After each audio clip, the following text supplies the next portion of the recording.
Devi Gauravani Devasesha Sunya Hari Pashtatar Satarine Jai Sri Krishna Chaitanya Prabhu Nityananda Shri Advaita Gadadhar Shiva Sari Gaura Bhaktavinda Hare Krishna Krishna Krishna Hare Hare Hare Ram Ram Ram Hare Hare. Okay, so then let's just start reading. Hare Krishna. Oh, yeah, recording is underway. So Mother Lavanga Latika has a hand up there. Can begin. Thank you, Hare Krishna. Hare Krishna. Okay. Sorry, what text is this? I think it's 12. Is this 12? Text 12. I can't see them. Yeah. Yeah, okay. I don't know. Just No, that's 11. Page. This is 12 here. 11. Yeah, this is 12 here. Some persons beginning that. Okay. Some persons enjoy pleasures in upper regions, like the realm of fire, and attain liberation gradually in stages. And ascetics fully devoted to spiritual knowledge quickly obtain liberation. Commentary. Expert practitioners of yoga can follow the Archer Adi path. The first destination on this path is Arches, or the region ruled by the god of fire. Beyond Arches are other regions, such as the circle of Shishumara. In the second canto of Srimad Bhagavatam 2:24-31, Sri Sukadeva Goswami elaborates on the yogi's progress on the Archer Adi path. O king, when a mystic passes over the Milky Way by the illuminating Sushumna to reach the highest planet Brahmaloka, he first goes to Vaishvanara, the planet of the deity of fire, wherein he becomes completely cleansed of all contaminations, and thereafter he still goes higher to the circle of Shishumara to relate with Lord Hari, the personality of Godhead. The Shishumara is the pivot for the turning of the complete universe, and it is called the navel of Vishnu, Garbhodakshaya Vishnu. The yogi alone goes beyond this circle of Shishumara and attains the planet Maharloka, where purified saints like Bhrigu enjoy a duration of life of 4,300,000,000 solar years. That planet is worshipable even for the saints who are transcendentally situated. At the time of the devastation of the universe, a flame of fire emanates from the mouth of Ananta. The yogi sees all the planets of the universe burning to ashes, and thus he leaves for Satyaloka by airplanes used by the great purified souls. The duration of life in Satyaloka is calculated to be big number. 480 million years. Yes. On that planet of Satyaloka, there is neither bereavement, nor old age, nor death. There is no pain of any kind, and therefore there are no anxieties, save that sometimes there is a feeling of compassion for those unaware of the process of devotional service, who are subjected to unsurpassable miseries in the material world. After reaching Satyaloka, the devotee is specifically able to be incorporated fearlessly by the subtle body in an identity similar to that of the gross body, and one after another he gradually attains stages of existence from earthly to watery to fiery, glowing and airy, until he reaches the ethereal stage. The devotee thus surpasses the subtle objects of different senses like aroma by smelling, the palate by tasting, vision by seeing forms, touch by contacting, the vibrations of the ear by ethereal identification, and the sense organs by material activities. The devotee, thus surpassing the gross and subtle forms of coverings, enters the plane of egoism. There he merges the material modes of nature, ignorance and passion, in that point of neutralization, and thus reaches egoism and goodness. After this, all egoism is merged in the Mahat Tattva, and he comes to the point of pure self-realization. Only the purified soul can attain the perfection of associating with the personality of Godhead in complete bliss and satisfaction in his constitutional state. Whoever is able to reach such devotional perfection is never again attracted by the material world, and he never returns. This is a gradual way of liberation. Paramahamsas, however, are liberated immediately at the end of their current life. Wow. Any questions or comments on that? This is from the second canto. Yeah, I missed, where is that Satya Loka? Where is Satyaloka? Yeah. I'm not sure. Somewhere up there. Because it seems like there's no death. Pain. I mean, Oh, I it see. must be I in the see. spiritual. No pain. Anxiety. Yeah, but although yeah, it's in comparison to the material world, it's as if it's the spiritual world. But I think, as we read, that place becomes when at the end of Brahma's life, when everything becomes annihilated, and then from there they get elevated to the Vaikuntha planets to worship Hari, to worship. That's Brahma's Krishna. planet, Satya Loka. Yeah. Okay. Yeah, it's given different names. Brahmaloka, Satyaloka, like that. As much But as I it's know. just that this goes on for such a long period of time, it appears that there's no death. Yeah. Yeah. It is a fantastic lifespan, obviously. And there's no anxiety which we face in the material realms. There's untold anxieties, adidevic, adiatmic, and adibhautika. But these are higher planetary systems for, to some degree, perfected souls. But this is the yogic path. This is the classic yogic path, and Sukadeva Goswami is coming from that background of practice of intense meditation for hundreds of thousands of years, and then elevating oneself. And this type of knowledge will be known to yogis.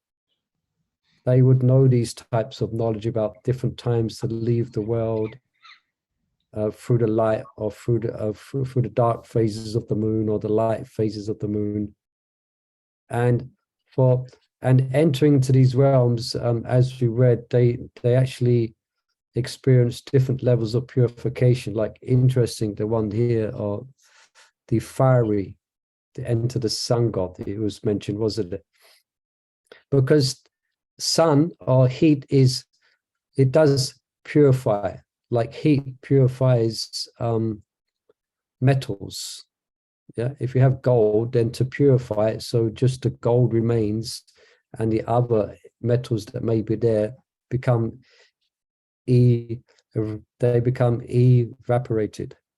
So in the same way, the souls that enter these higher realms, they experience different levels of purification from the modes of material nature, and in this way they go upwards. But interesting, this last sentence sums it up, kind of. This is a gradual way of liberation. So that's the path of the traditional yogis as of the past, not the yogis at the yoga club on a Sunday. It's a different type of yogis. Yeah. But Paramahamsas, so the Paramahamsas, that's what's spoken of in the Srimad Bhagavatam, Paramahamsa Nimatsaranam Satam, those who are absorbed in loving devotional mellows towards Radha Krishna. Yeah. Then they don't go through this gradual path of entering into different realms of purification. They go straight back to Krishna, Loka, Goloka Vrindavan. Yeah.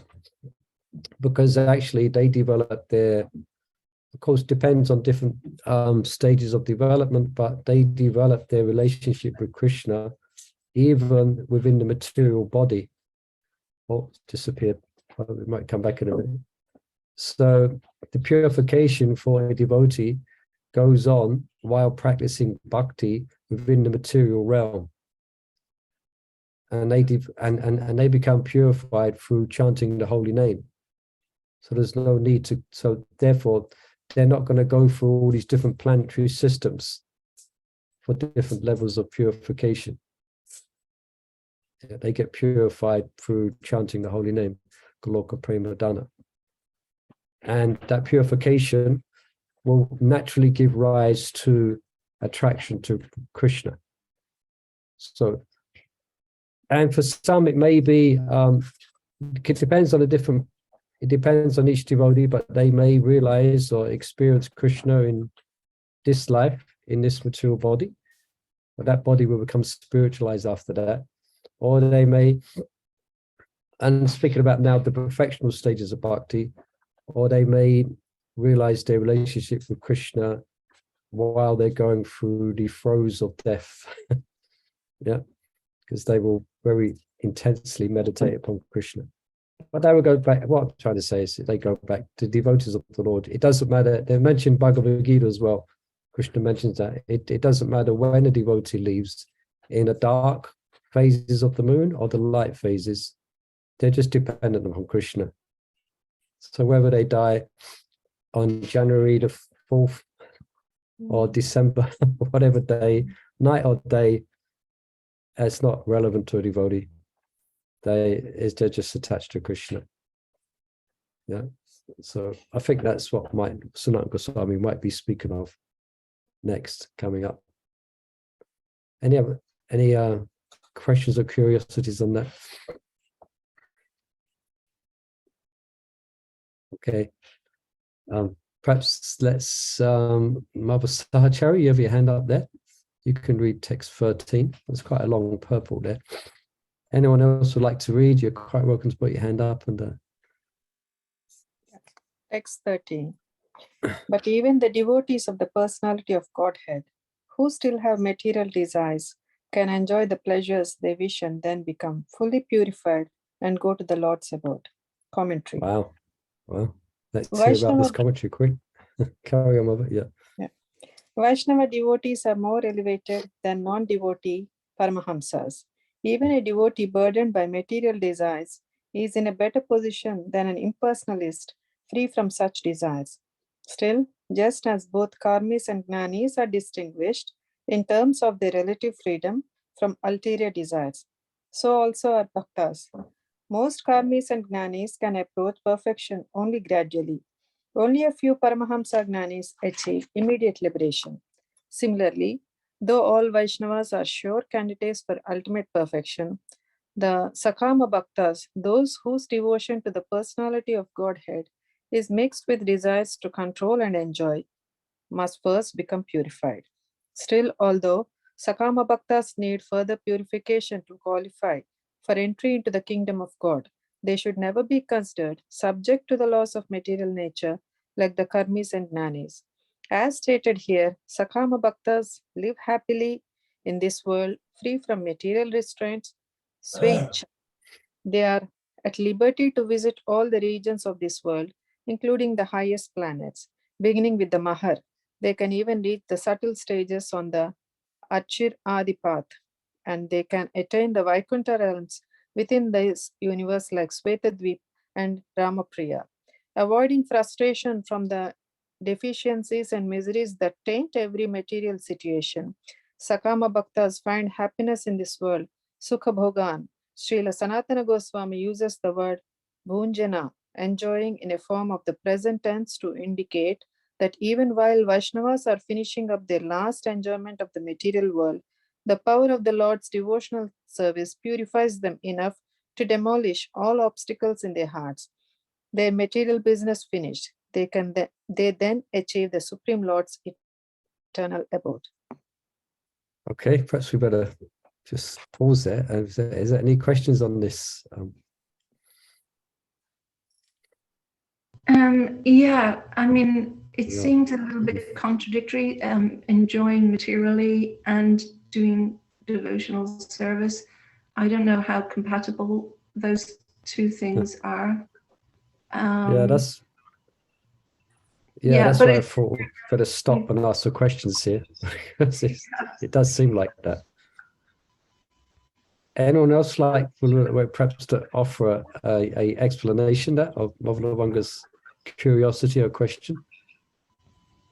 Because basically she's more or less saying that we're supposed to be we're supposed to be free of material desire.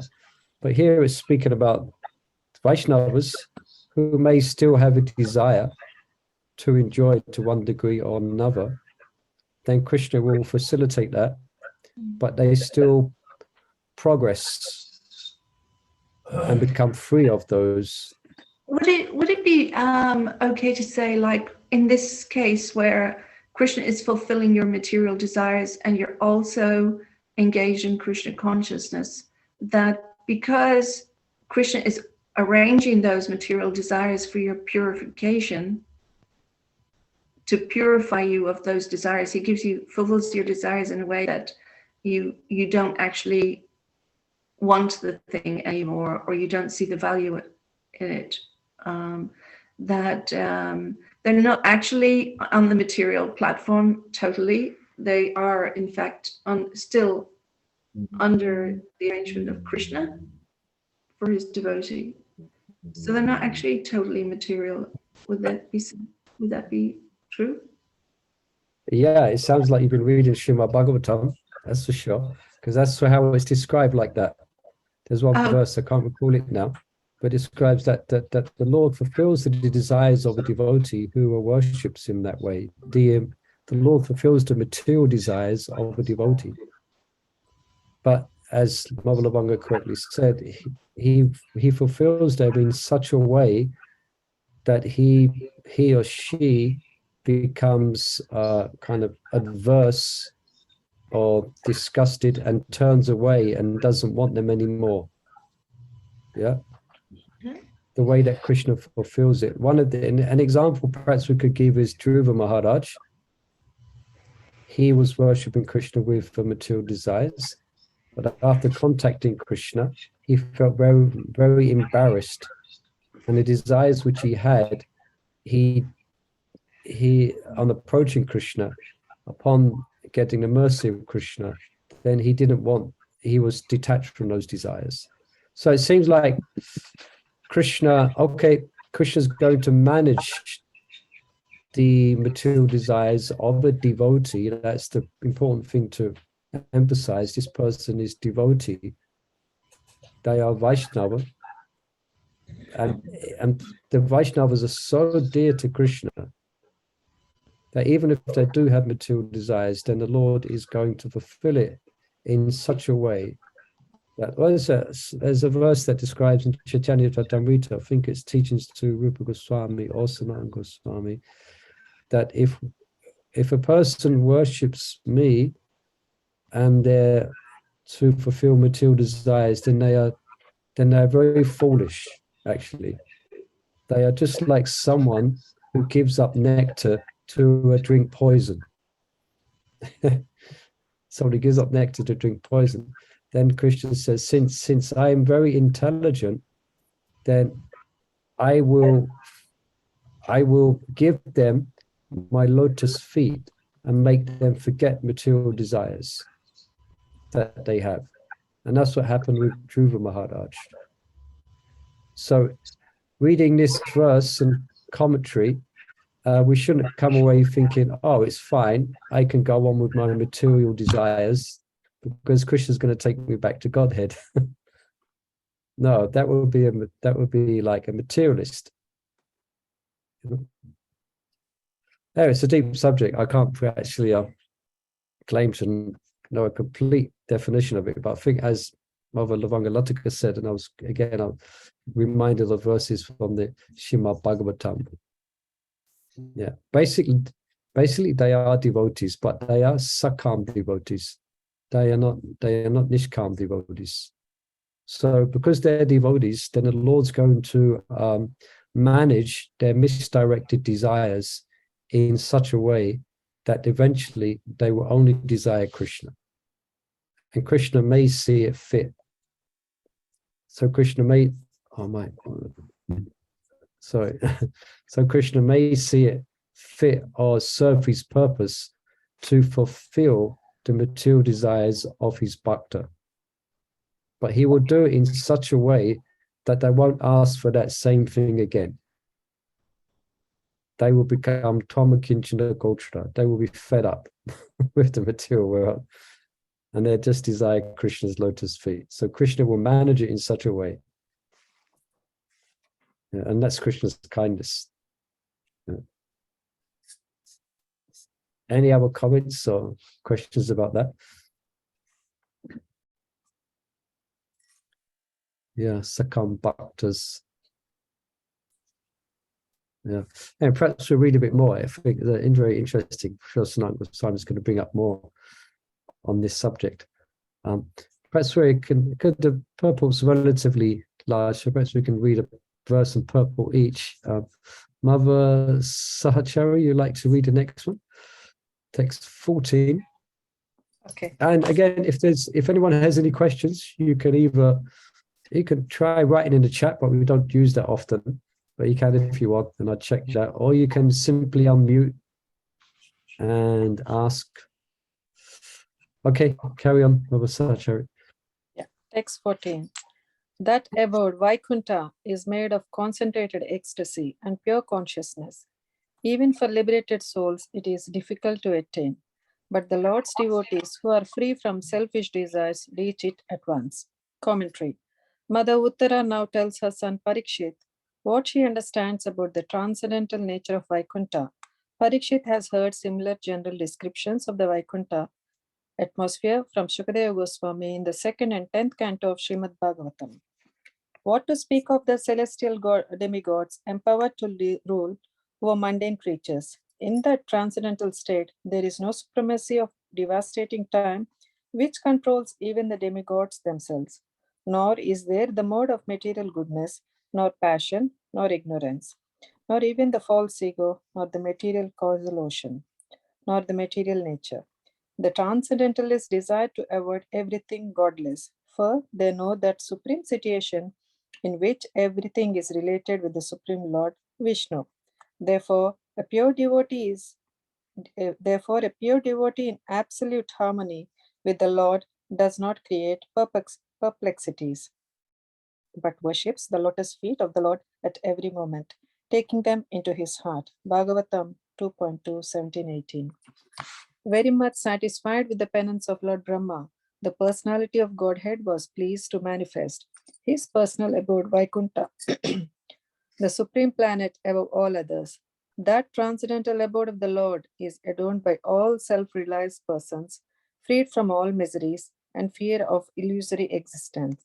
In the spiritual world, there is neither the mode of passion nor the mode of ignorance, nor a mixture of both, nor is there adulterated goodness, nor the influence of time or Maya itself.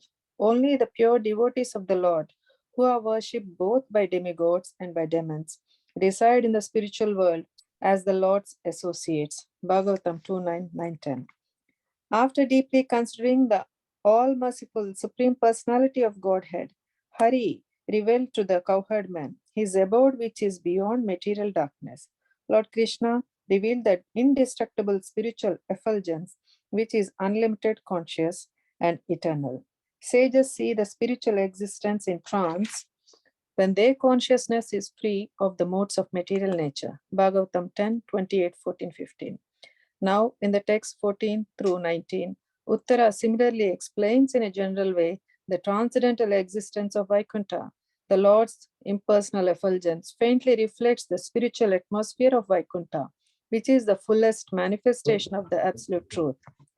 Having re-established a personal relationship with the Lord, pure Vaishnavas attain Vaikuntha.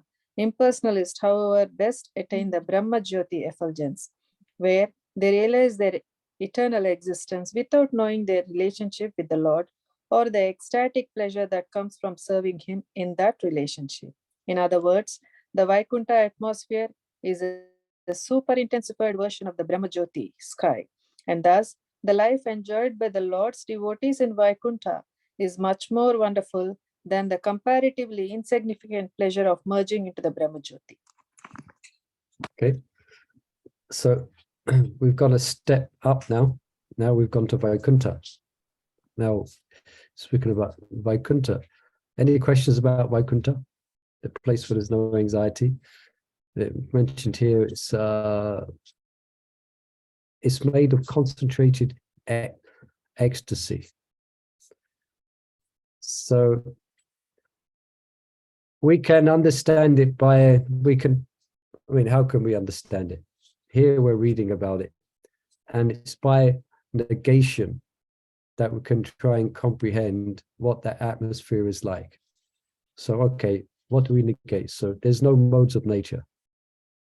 So that's pretty significant. Considering that our bodies are made of the modes of material nature, everything we eat is of a specific mode of nature, unless it's prashadam. Everything you see in this world is influenced, everything and everyone is influenced by the modes of material nature. Just go out on the street, see persons, homeless persons, drunk persons. Anyway, you get the idea.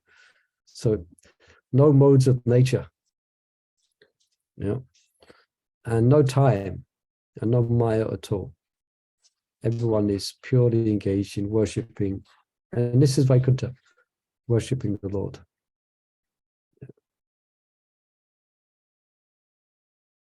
Any questions about this or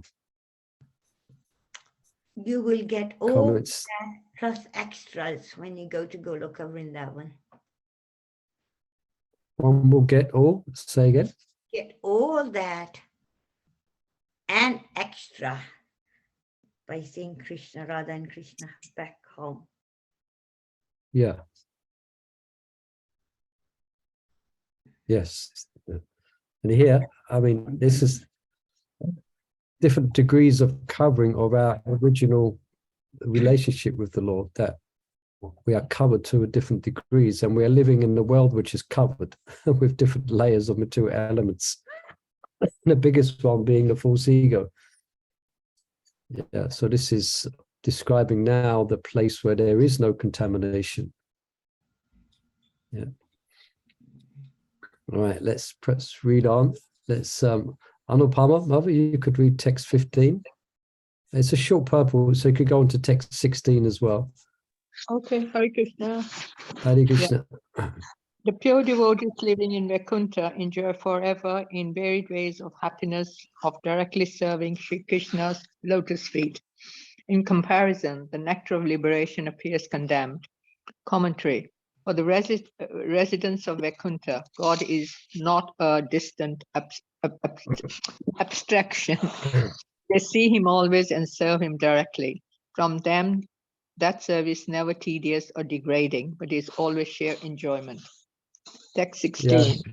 Just a quick comment on that just comes to mind that now we're hearing about Vaikuntha, and in the material world we see everyone doing different things for different types of so-called enjoyment, but it's all related to the body, to the material mind and body. But their sense of existence, or their sense of well-being, is only connected to serving Hari, the Lord, Vishnu. And all the emotions which they experience is only in relationship with their services to him. So their very being is nourished by different flavors of ecstasy. And that's Vaikuntha. Yeah. And here is a reflection of that. Where we try and get pleasure, we actually try to get these heavenly pleasures, or the pleasures which are directly experienced in relationship to Krishna or God or Vishnu, but we're trying to experience pleasure through the medium of this body. But it doesn't quite get there. That's why everyone's left with this existential, if they're honest, most persons are left with an existential crisis of being not satisfied. Yeah. The other day I was somewhere, I forget where I was, but I was shopping somewhere or something, and I heard this song which I used to hear, which I used to listen to when I was younger. I'm sure some of you might have heard of it. It's actually, it was in Ireland. I think it was in Ireland. And U2. Anyone heard of U2? If you have, I hope you might have forgot them. But they sing this song. He sings this song. I've been here, I've been there, I've experienced this, I've experienced that, and the refrain goes, I still haven't found what I'm looking for. I'm sure some of you might know the song. And it goes like that. I've climbed mountains, I've done this, and I still haven't found what I'm looking for. Because what they're looking for is described in these three words, in these two sentences. That's what they're looking for. And for them, the Lord is not a distant abstraction. He's actually there, present, fully. And all the millions, unlimited amount of souls there, they all get a sense of a personal reciprocation with Vishnu. That's the Lord's mystic potency. Yeah. So there, the service is never tedious or degrading, but it's always sheer enjoyment. So that's pretty good, but that's not the highest place, as Mother Chandravali said. Actually, we're going for a place that's higher than this. That's pretty extraordinary, isn't it? We're going for a place where they don't worship him as God. Yeah, which is quite amazing. That's that is in another dimension. It's in another realm. But still, Sanat Goswami is taking us there.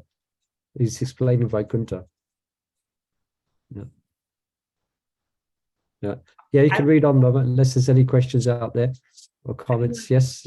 I was working out this way. You know, all the rasas, the top rasa conjugal has got all the other rasas in it, right? I was looking at that way, that going back home, all these things are all included back home. Sorry, my throat's funny again. You know, like going back to Goloka Vrindavan, all these things we are saying, oh, no anxiety, no this, no that. Everything is there. There's nothing there, no anxiety, nothing. Just love, love. Yeah.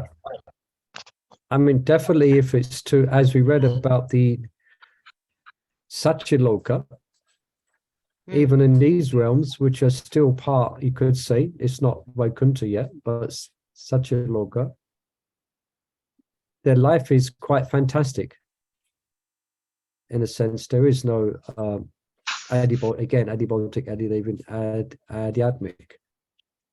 So, and then we go, and then Vaikuntha's being explained. Yeah. So even more, so just, yeah, now Vaikuntha's being explained. So, let alone Goloka Vrindavan. Yeah. All right, you can continue reading, Mother. Okay. Text 16. 16. Yeah, among the Supreme Lord's devotees, some are devotees attached to knowledge and others are pure. Still others are situated in love of God, others are immersed in love of God, and yet others are painfully overwhelmed by love of God. Commentary. Vaishnavas develop their love of God to different extents and thus in any given lifetime attain different designations. Jnana Bhaktas cultivate devotional service mixed with the pursuit of knowledge. Their interests focus on subjects such as the greatness of devotion to the lotus feet of the Supreme Lord. For them, devotional service consists of activities within the ninefold practice of sadhana bhakti. An example of such a Vaishnava is Lord Rishabdev's son, Bharat Maharaj. Next, Sudha Bhaktas want only devotional service to the personality of Godhead, without any mixture of fruitive work, knowledge, or renunciation. Ambrisha Maharaj is a typical Sudha Bhakta. Prema Bhaktas like Sri Hanuman are endowed with mature aesthetic love. They perpetually serve the Lord with full-hearted enthusiasm, being interested only in the loving affection, intimate association, and opportunities for service that they find at the lotus feet of their beloved Supreme Master. Still other devotees are Prema Parabhaktas like Shriman Arjun and his brothers. They are not interested in the process of bhakti itself, but only in Prema, aesthetic love. By the causeless mercy of the Lord, entirely pure prema of the highest quality has arisen in their hearts, binding them by ropes of eagerness to see the Lord and enjoy friendly talks and other intimate dealings with him. Finally, Prematura Bhaktas, such as the Yadava, headed by Sriman Uddhava, are overwhelmed by the incessant bliss of prema and the intense desire to relish all the transformations of that prema and its related ecstasies. Although everybody in Vaikuntha has prema, we must recognize different degrees of prema. The natural perfection of Sudha Bhakti is prema bhakti, which is higher because devotees who have reached prema have special qualities not found in those who have attained only Shuddha Bhakti. And beyond prema bhakti, the prema para devotees are more elevated, and the prematura devotees still more. Wow, what can we say about that? Hey, amazing. I'm a bit hesitant to ask some questions because I'm sure I'm not going to be able to answer them. But are there any questions or comments on this? Actually, we have been reading these different levels of attainment. We have been reading in the first volume. Each one of those persons that we read about, who was the first one? The first one, do you remember the first one was the Brahmin. The Brahmin. And where was he situated? Prayagraj. Yeah, Prayag. So he had love. He was worshipping the Lord with the deity form of the Lord. He's very benevolent, very open-hearted, and then next one after that was this king in the south. Yeah. The southern king, and his whole kingdom was engaged in bhakti, and he was directing everyone. And then from there we went to Indra, then Brahma, then Shiva. Then after that was Hanuman, isn't it? Prahlad. The Yadavas, and then that's where then from the Yadavas, then we went to Uddhava, and then Uddhava then brings in the whole pastime of Krishna and feeling separation. Then we heard about all the residents of Vrindavan and the gopis. So these are all what's just been described in this verse here. All these different levels of love. Yeah, as we can, love is not something that's static, it's very ecstatic. Yeah, and there's different depths of it. It's like like the ocean has its limits. Even the Atlantic Ocean is vast, but it has its limits. But love for Krishna has no limits. There is no bottom. There is no end to it. It's just an unlimited ocean. And devotees, like fishes, they're swimming in this ocean. And they swim at different, you could say, different, what do you call it? Different. In the ocean, there's different degrees, nauticals, I forget what it's called. So, yeah. Something else I would say, I just forgot. Oh, yeah, I was just reading today, something I didn't know. I was reading in Sankapaka Mudi. There's a place called Vaikuntha Goloka. Vaikuntha Goloka, yeah. I'll just read it here. In the absence of greed, lolyam, if a devotee has some spontaneous attachment to Krishna, he will be promoted to serve the queens of Dwarka, not the queens of Raj. This is the teaching of Rupa Goswami. Krishna Chakravarti Thakur adds that the devotee who worships Radha and Krishna in Vaidhi Bhakti. So remember, how do you how can we worship Radha and Krishna properly? It's in spontaneous love, isn't it? Yeah. You know? Yeah, Ragabhag. But if someone's worshipping Radha Krishna, so Radha Krishna, and they're not worshipping Vishnu, they're worshipping Radha Krishna in Vaidhi, but does not have the greed or attraction for the forbidden love of the gopis, attains to perfection of Vaikuntha Goloka. So this is a place in Goloka where Radha and Krishna are worshipped in majesty, like the worship of Lakshmi Narayan, but they instead it's Radha and Krishna's worship, but in majesty and not sweetness. Right? I thought that was interesting. I never heard of that before. Why couldn't they go local? Worship Radha Krishna. All right. Any other curiosities or questions? It's quite deep, isn't it? This subject. This is just the this is just part 2 of Brihat Bhagavatamrita. We can't read another part yet. This is part 3. They're going to complete. Sanatana Goswami is really churning this ocean. All right, let's edge on to text 17. Nanda Vallabhi Mataji, you can read, Mother, text 17. Let's have a quick look how big. Perhaps you can read 17 and 18. Okay. So I'm moving. Yeah, I'm reading. I'm reading from the screen. Yeah. Okay, so I'll make sure I move it at the right time. Yes. Very good. Yeah. Okay, text 17. Since the levels of these devotees are various, it seems unfitting that the results they achieve be the same. But in Vaikuntha, no hierarchies exist at all. Commentary. Without higher and higher levels of enjoyment and realization of the greatness of God, the 5 different levels of bhakti would be incomplete. To award the same results to devotees of different levels of attraction would not befit the perfect and all-compassionate personality of Godhead. And how could all the Lord's devotees be satisfied by only one kind of reciprocation?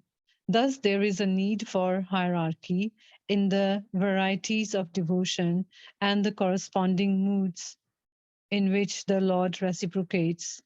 In Vaikuntha, however, such a hierarchy is impossible to find because the atmosphere of that place is purely spiritual.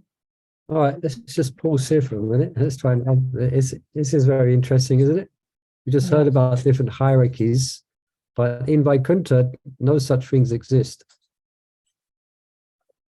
But I'm sure they all have their. It doesn't mean that. I'm sure they all have their specific, personal, loving affection and feelings and appreciation of Vishnu. But they all share.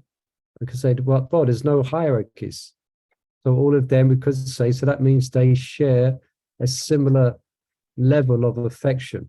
But the details of that affection is going to be personal to them, obviously. That's a personal nature of Krishna consciousness. Everyone has a unique relationship with the Lord. But is this the correct understanding, you think? Have I understood this right? It's saying it, isn't it? In Vaikuntha, Since the atmosphere of that place is purely spiritual. Yeah, so, well, interesting because Goloka Vrindavan is also purely spiritual, but there is different hierarchies of expression of love in different levels of intimacy is described from, the different rasas and different levels of intimacy and affection is exchanged between Krishna. And that's purely spiritual. Here, the purely spiritual manifests as, because in Vaikuntha, there is no conjugal love there, as far as I know. Everyone's there. What's the relationship with everyone in Vaikuntha? What's the rasa? It's a servitude. Yeah, that's it. Servitude. There's no, as we mentioned before, there's no one wrestling with Vishnu or stealing Vishnu's lunch. It doesn't go on. There's no one, there's no mothers chastising Vishnu, That's in Goloka Vrindavan. Yeah. All right, let's excitingly read on. So you can read the next verse, Mother, text 18. It follows that among devotees in Vaikuntha, there is equality even in the special Vaikuntha perfections, such as living near the Supreme Lord or attaining a form like his, and a goal higher than Vaikuntha is unheard of. Commentary. Someone might think that even though all devotees in Vaikuntha share equally in the bliss of serving the personality of Godhead, some hierarchy of greater and lesser engagements can be discerned. Indeed, if it seems that in Vaikuntha the Lord's pastimes of supreme rulership and opulence are manifest more fully to some devotees than to others, just as in the material world the Lord is more intimately revealed to devotees who worship him by Brahma Shastra, the sacrifice of transcendental knowledge, than to those who worship him at the grosser level of Karma Shastra, mere ritual sacrifice. In Vaikuntha, some devotees, such as those stationed as doorkeepers at the boundaries of the Lord's kingdom, seem to be relative outsiders compared to devotees who have more intimate services, such as massaging the Lord's lotus feet. Ultimately, however, in Vaikuntha, all these varieties of devotional service are equal, displaying but minor variations in the mood of dasyaras, in reverence. The many kinds of Vaikuntha perfection are equal manifestations of the same basic servitude.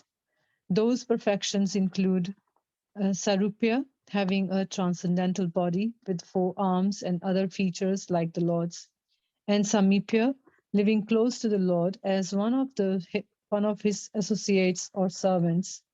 There are also other such perfections, those others implied in this verse by the ending adau in the words Samipya dau, are attainments such as being posted as commander of the Lord's army, or as a personal servant massaging the Lord's feet or dressing his hair.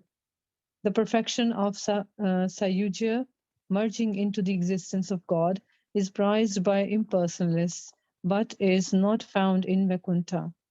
Rather than a devotional perfection, Sayujya is a form of impersonal liberation. Even demons who hate the personality of Godhead are sometimes given Sayujya as a reward for constantly meditating on the Lord as an enemy. But anyone who has tasted devotional service to the Supreme Lord just rejects Sayujya. Someone might ask, but can't a devotee in Vaikuntha achieve some special perfection by virtue of being exceptionally qualified? No. This verse replies, since Vaikuntha is a place in which all desires are fulfilled, nothing there beyond the perfections already easily available remains to be achieved. Okay, thank you. Nice reading. Any questions or comments on this?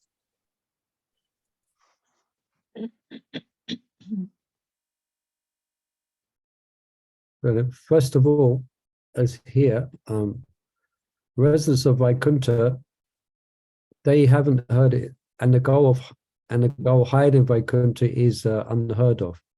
That means that the residents of Vaikuntha are not aware of Goloka Vrindavan to a large degree.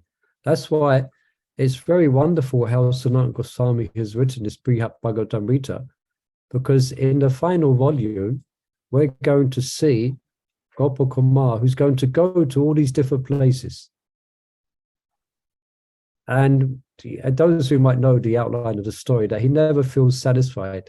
Well, he feels great ecstasy upon achieving these places and great wonderment through his chanting of the mantra. But then he feels his journey he's not at his journey's end, because he has a relationship with Goloka Krishna. So even he goes to, I think it's described there, I can't remember if someone might know the details, where he goes to Vaikuntha and he starts to relate to the Lord in like he's his bosom chum. Anyone that can remember the details of that, and he has to be told to behave himself.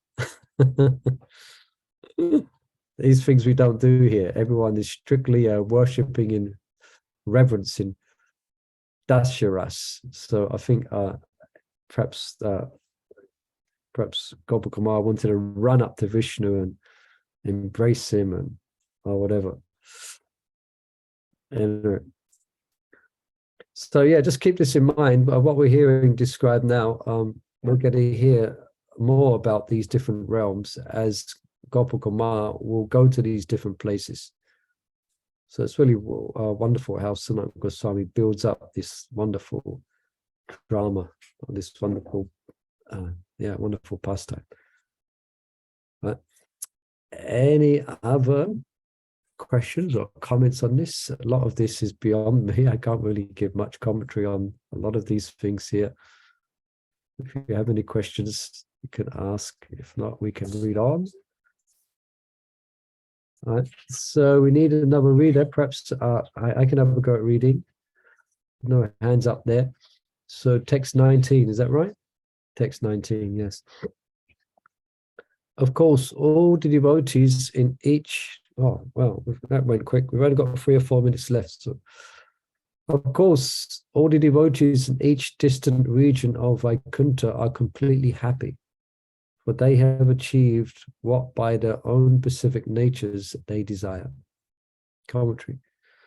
Granting that devotees in select parts of Vaikuntha are empowered to enjoy special privileges according to their unique devotional moods, there may still remain a doubt about where the most confidential devotees of the Lord reside. Within the realm of Vaikuntha, a few special places do exist, such as Ayodhya and Dwarka, where more intimate forms of pure devotional service are manifest.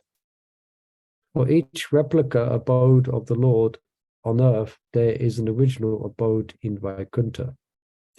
As stated in scripture, I'll read this first. Ya yata bhuvi vadante bhuyo bhagavata priya tas tata santi vaikunte tatla lalaritim atvrita.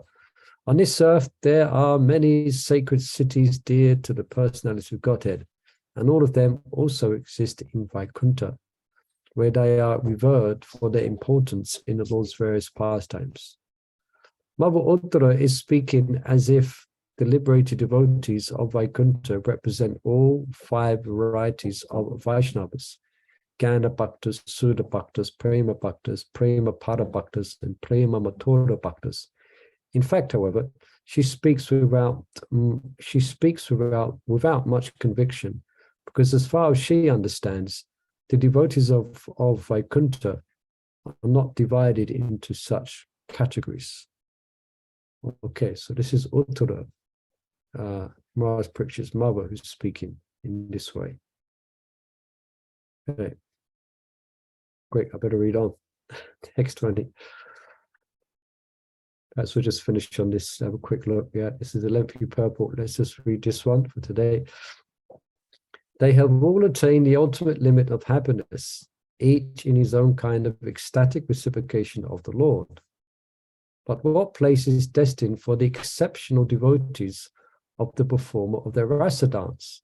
Okay, commentary. Well, someone might ask, if there is a hierarchy of greater and lesser devotees in Vaikuntha, then only some of them are fully happy.